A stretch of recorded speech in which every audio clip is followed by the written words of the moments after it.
Hey everyone, before we get into today's episode, if you've ever listened and thought, I've got something to say about this, come join the conversation. Search Never Have I Had the Urge Conversations on Facebook. That's where the stories continue and where your voice becomes part of it.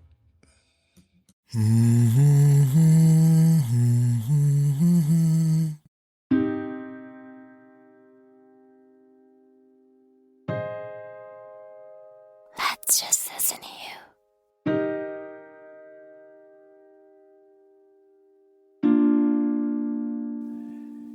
Yo, yo. Yeah, you. You can feel it in the air, can't you? Even though the calendar hasn't officially flipped over to summer yet, the vibe has definitely changed. Here where I'm at, the days are getting that golden stretch to them. The humidity has woken up, and suddenly, the conversation in every break room and office is the same. Hey, where you going on vacation this year? Everyone's mind is already on the move. We're talking about that first big barbecue of the season, the weekend mountain getaways, and of course, the big one, the beach. You know, there's something about that first heat wave that triggers this collective urge for people to head towards the coast, to hear the waves, and to just get in and get wet. Hello, everyone. My name is Victor, and this is Never Have I Had the Urge to Go Back into the Water. It's a pull as old as time itself, but it comes with a high stress ritual. You're rushing to get the house ready, the air conditioner humming in the background while you're frantically packing the cooler, stacking the sandwiches just right so they don't get soggy, making sure the drinks are buried deep in the ice. You find yourself hunting for the sunblock, that specific one, coconut heavy scent that practically smells like June, because you cannot forget the sunblock. Then comes that game of Tetris. You know, loading the beach chairs, the umbrellas, and the families into the car, sweating through your shirt before you even backed out of the driveway. You're running through that frantic mental checklist. Is the stove off? Is the dog's water bowl full? Are the doors all locked? Did we grab towels? You're white-knuckling the steering wheel for hours, eyes locked on the bumper in front of you, all for that one goal, to reach the edge of the world and finally let go. Then you get there. You kill the engine, and for a second, it's just the ticking of the car's radiator cooling down that you can hear. And you open the door and a wall of hot salt air hits you in the face, thick and heavy. You lug the gear up the boardwalk, through the tall grass, over the dunes, your feet sinking into the hot, sometimes burning sand, and then you see it, the ocean. Most people see a playground. They see the white caps and the sunlight dancing off the surface. They hear the rhythm of the waves and the cry of the seagulls circling overhead. And they just want to dive in and let the water wash away the stress of the city. But for me, I stand there at the edge of the foam, watching the water pull back into the deep. And I realize the ocean doesn't care about my vacation. It doesn't care about my checklist or my cooler. It's entirely different world out there. And it's inviting me in, a world where we are just visitors. And then I hear it. Over the sound of the waves rushing into the shore, over the seagulls overhead, and even over the sound of people enjoying themselves, the laughter, the yelling, I hear it. That familiar theme music. Dun-dum, dun-dum, dun-dum. In my head, louder and louder. The theme from Jaws. Playing in my head as if John Williams and his orchestra were standing next to me in the surf, playing that famous score. And then my mind immediately drifts to the movie made way back in 1975, to a small island called Amity, and a movie that changed the way we look at the horizon forever. Steven Spielberg didn't just give us a summer blockbuster, he gave us a permanent, nagging what if. Because while everyone else is adjusting their goggles and running towards the surf, I'm standing there looking at that dark line where the sand drops off into the deep blue, and I'm looking for a fin. There was a time when none of this even crossed my mind. When I was younger, I went into the water without hesitation. Oceans, lakes, rivers, it didn't matter. If everybody else was swimming, I was probably right there with them. You dove in, you laughed, and you stayed until your fingers wrinkled up like raisins, and your skin smelled of chlorine or salt water the rest of the day. Back then, water felt exciting, freeing, almost magical. But somewhere along the way, something changed. Maybe it's age, maybe it's experience, maybe it's wisdom, or maybe it's just awareness finally catching up with me, or us. Because when you're younger, you feel almost untouchable, invincible.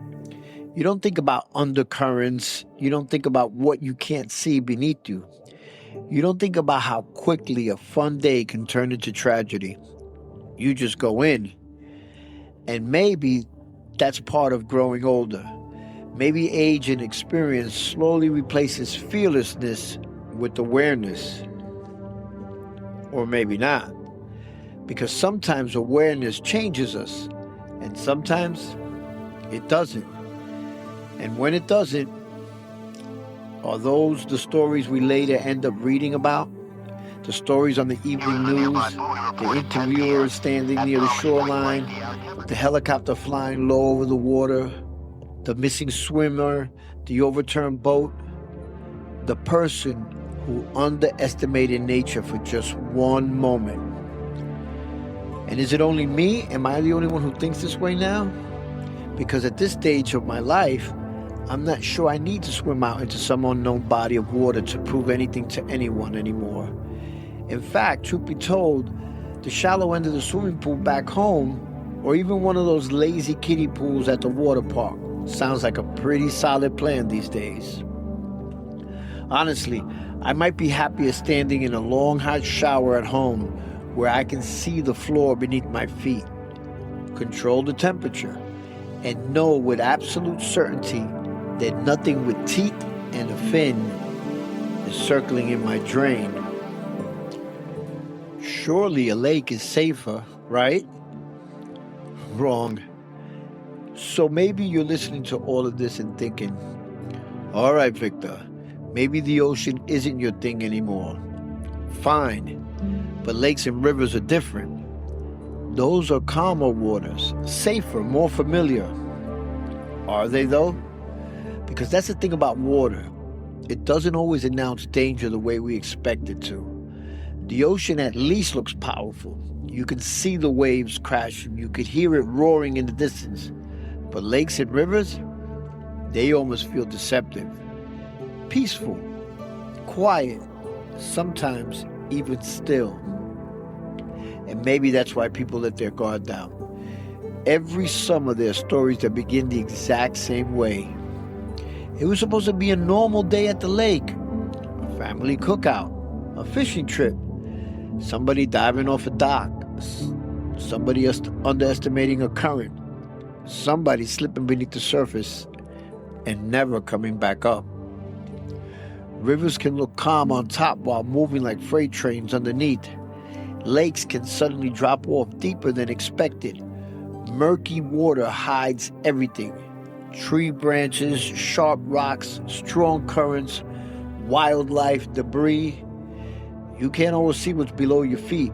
And once again, we're entering environments that don't belong to us. And maybe that's what unsettles me the most. Not just sharks, not just the ocean, but the simple reality that human beings have this unbelievable confidence around water. We walk straight into it smiling, carrying pool noodles and folding chairs as if nature signed some agreement promising to keep us safe. And meanwhile, somewhere in the back of my mind, that Jaws theme is still playing. Let me share something with you that I've become more and more certain of as I've gotten older. We live on a hostile planet. And I don't think most people really stop to think about that. Most people move through life distracted, focused on work, bills, errands, social media, dinner plans, vacations. And I understand it because life is exhausting. So when you finally get a day or two off from work, of course you want to relax. You want to get together with the family or friends, sometimes both, or maybe just want to be left alone somewhere, peaceful for a while. I get it. But make no mistake about it, the world we live in is a very dangerous place. This planet is constantly trying to remind us of who's really in charge. Earthquakes, volcanoes, hurricanes, wildfires, floods, lightning strikes, rip currents, animals, accidents, human beings hurting other human beings. Every single day, somewhere on this planet, nature is cashing in a reminder that we are not nearly as in control as we like to think we are. And sometimes I honestly think the earth itself behaves almost like a living thing trying to shake us off of it, the same way a dog shakes fleas from its back. Now, maybe that sounds dramatic to some people, maybe even paranoid, but I've started to notice something over the years. The people who understand that reality, people who move through life with awareness and respect for danger, often seem to last a little longer than the people who move through life completely asleep to it.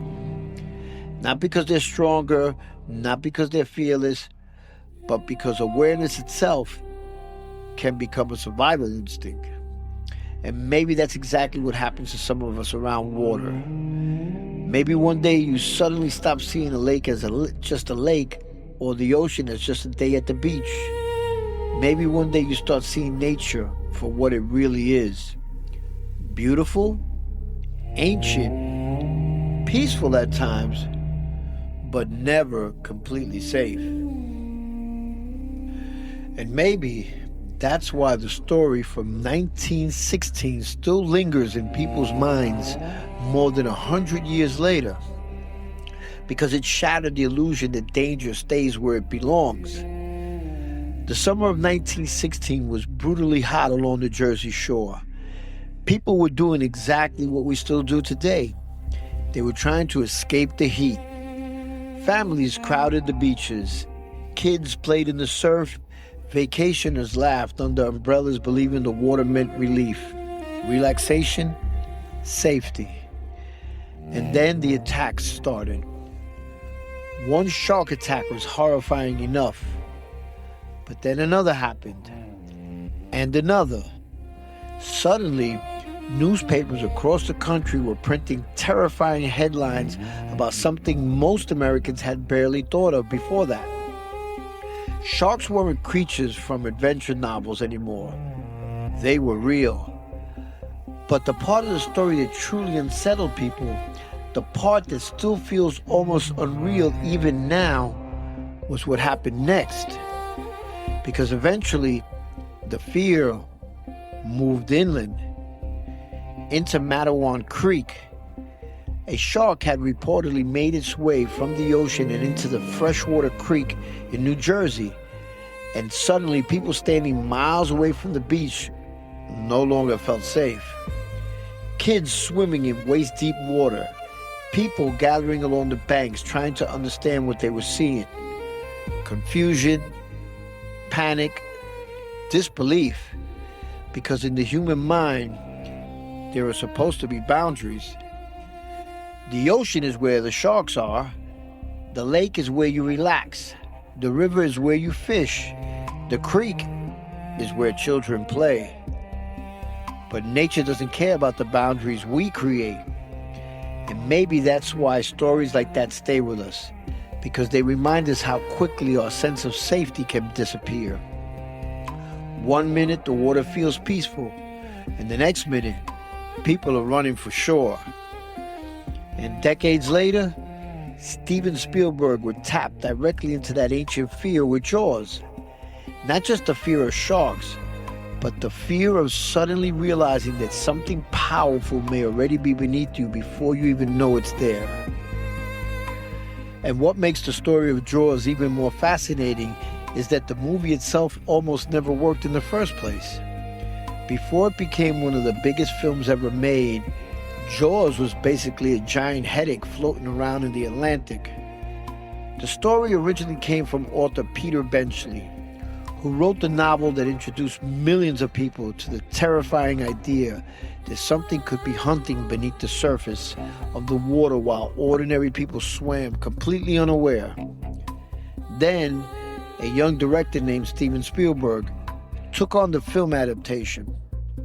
At the time, Spielberg was still relatively young, and nobody fully understood that they were about to create what would become the first true summer blockbuster. But filming Jaws became an absolute nightmare. Instead of filming safely inside giant studio tanks like most productions would have done, Spielberg insisted on filming out on the actual ocean. Real waves, real weather, real problems. And at the center of it all was a massive mechanical shark nicknamed Bruce. And Bruce rarely worked. Salt water constantly destroyed the mechanics. The shark malfunctioned over and over again. Expensive scenes fell apart. Filming schedules dragged on endlessly. The budget exploded. Actors floated in the ocean for hours waiting for equipment to work, while the crew battled weather, waves, and technical disasters. At one point, people genuinely believed the movie might fail completely. But here's the ironic part. The fact that Bruce kept breaking may have accidentally made Jaws even scarier. Because Spielberg was forced to show less of the shark, and what audiences couldn't see became terrifying. That famous John Williams score, those two simple notes building slowly underneath the scene, did something psychological to people. It trained audiences to fear anticipation itself. Suddenly, empty water became frightening. A quiet shoreline became suspicious. A floating raft suddenly felt vulnerable. The shark didn't even need to be visible anymore. Your imagination did the rest. And maybe that's why Jaws still works 50 years later. Because deep down, the movie understood something primal about human beings. We fear what we cannot see beneath us. And here's the ironic part about all of this. For all the fear Jaws created around sharks, sharks are actually far from the biggest danger in the water. The real danger is often the thing you never even notice. A rip current doesn't announce itself with dramatic music.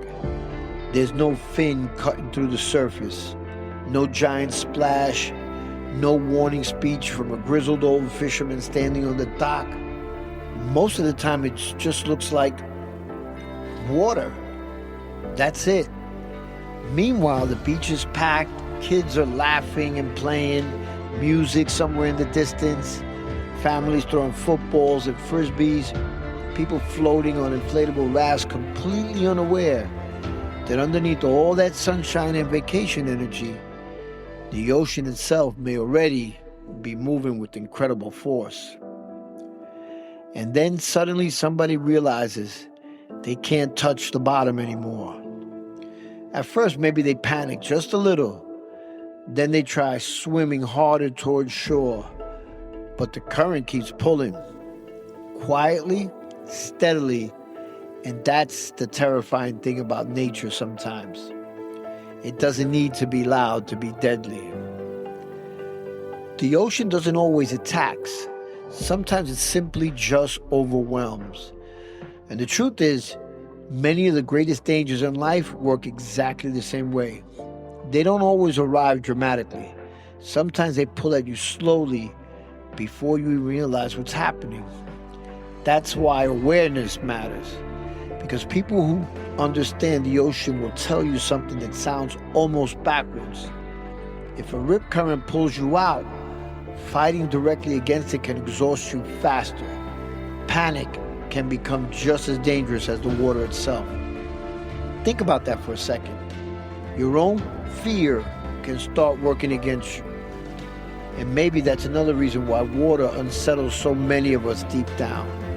Because once you enter it, you're no longer completely in control. You're negotiating with forces far older and stronger than yourself.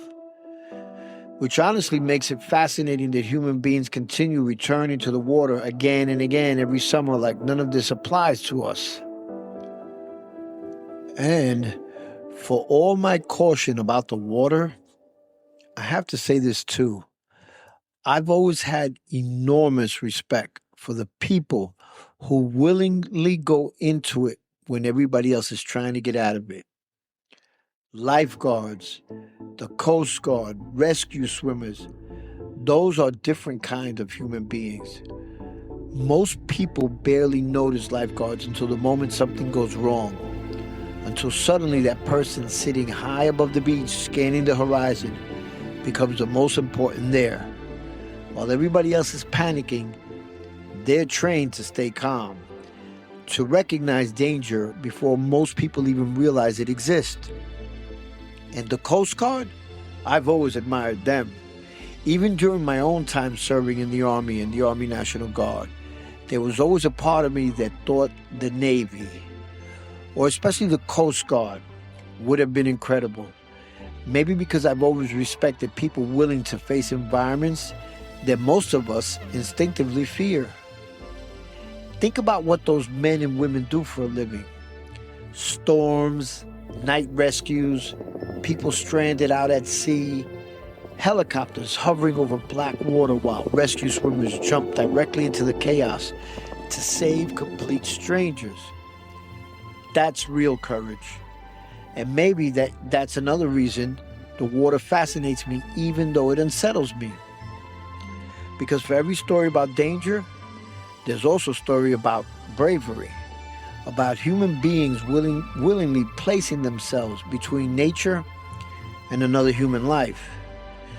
My niece's husband actually used to work as an engineer on offshore oil rigs before eventually leaving that line of work. And honestly, just hearing stories about life and work on the rigs fascinated me, because that's an entirely different world too. Humans living and working surrounded by open, deep water, storms, machinery, darkness, isolation, the kind of environment most people only see in movies or on documentaries. Truthfully, his story probably deserves its own episode someday. But I think all of it ties together somehow, because maybe the ocean represents two things at the exact same time: danger and human courage. And sometimes the people who understand the danger best are the very people willing to go directly into it when somebody needs help. And maybe the strangest part about all of this is that our fascination with water usually starts long before we ever learn to fear it. I remember when I was a kid, I could spend hours sitting in the bathtub playing with little plastic dinosaurs and stuff. To me, that bathtub wasn't just a bathtub. It became an ocean, a jungle river, some prehistoric world where these dinosaurs were crossing dangerous waters while I sat there creating entire adventures in my head. Things were different when I was a kid. But apparently not much has changed with some kids today. You know, the other day, a good friend of mine at work was laughing while telling me about her 5-year-old grandson staying over on the weekends. She said once he gets in the bathtub with his toys, she can barely get him out. He stays in there so long that she has to keep coming back to add more hot water. Exactly the same thing my mom used to do for me all those years back. And honestly, I think most parents listening to this probably understand exactly what we're talking about. Kids love water, swimming pools, bathtubs, sprinklers, water parks, the beach, lakes, slip and slides in the backyard. It's almost instinctive. And maybe that's what makes this whole conversation so fascinating to me. Because somewhere between childhood and adulthood, many of us slowly develop a completely different relationship with water. As children, we mostly see wonder. As adults, we start recognizing the risk. But even then, the fascination never fully leaves us. We still vacation near the ocean. We still build homes beside lakes. We still sit quietly staring out at the waves for hours at a time. We still find peace in rainstorms and comfort in hot showers. And maybe there's a reason for that.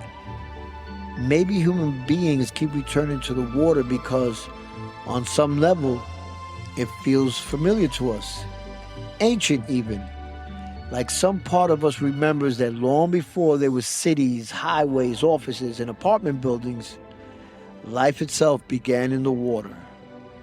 So even while part of my brain is standing on the shoreline hearing the Jaws theme music playing in my head, another part of me still understands the pull. And maybe that's really what this entire episode has been about. Change. Because there was absolutely a time in my life when the water called to me, I answered without hesitation. Ocean, lakes, rivers, pools, ponds, streams, creek. If everybody else was going in, chances are I was right there with them.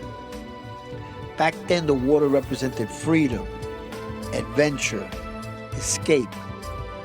You didn't think about danger nearly as much because somewhere in your younger mind, you believe bad things mostly happen to other people. But age has a way of changing the conversation. Not overnight, not dramatically, quietly. One experience here, one news story there, one close call, one funeral, one realization that human beings are far more fragile than we like to pretend. And slowly, awareness begins replacing fearlessness. Now, does that mean we should stop living? No, I don't believe that at all. But I do think many of us eventually reach a point where peace starts becoming more valuable than adrenaline. And maybe that's why these days I find more comfort walking along the shoreline than swimming far out into the surf. Shoes off, pants legs rolled up, smelling the salt air, listening to the gulls overhead, feeling the water brush against my feet while respecting what lies further out beyond the breakers. Because I still love the ocean. I still feel drawn to it. And if you're somebody who believes in astrology and the strange connection people sometimes feel towards the stars and planets, then maybe you'll understand this. My zodiac sign is a water sign. Maybe that's the part of why I've always felt connected to the sea in some strange way. Because even now, I love the shoreline, the sound of waves, the smell of salt in the air, the feeling of standing there at sunset, staring out into something endless and ancient. At one time, the sea would call to me, and I would answer her call. But today, when she calls, there's no answer. And maybe that's the real question underneath all of this. Is it only me? Am I the only person who has slowly developed this complicated relationship with water over time? The only one who now looks at deep, dark water a little differently than I used to. Because honestly, at this stage of my life, the shallow end of the swimming pool back home sounds pretty good. one of those lazy kiddie pools at a water park. Also fine by me. And truthfully, some days I think I'm happiest just standing in my shower at home. Not because it's exciting, not because it's adventurous, but because it's peaceful. I can see the floor beneath my feet. I control the temperature.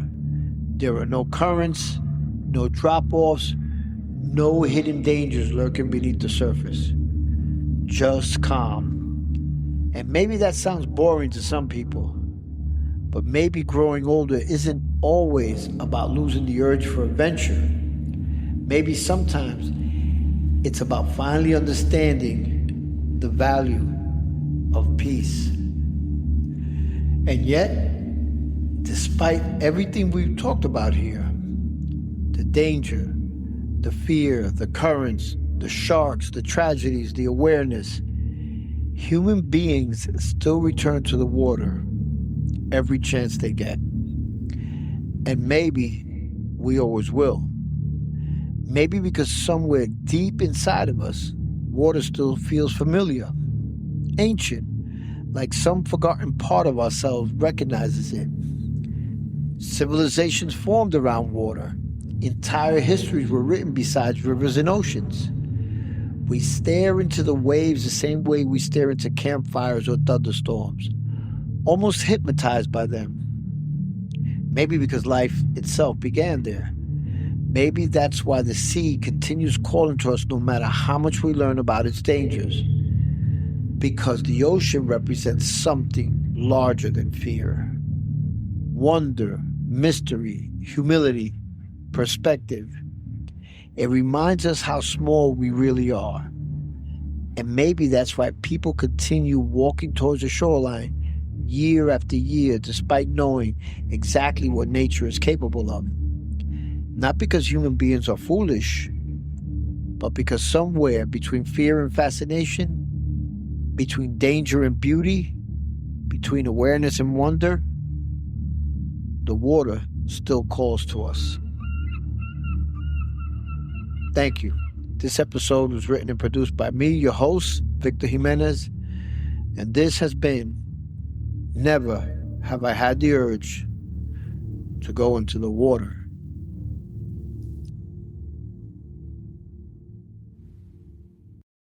If you've been enjoying Never Have I Had the Urge, please take a moment to rate and review the show on Apple Podcast. It helps new listeners discover the stories and conversations we're building here. And be sure to follow the show on Apple Podcasts, Spotify, or wherever you get your podcasts from. Thanks for listening, and thanks for being part of the conversation.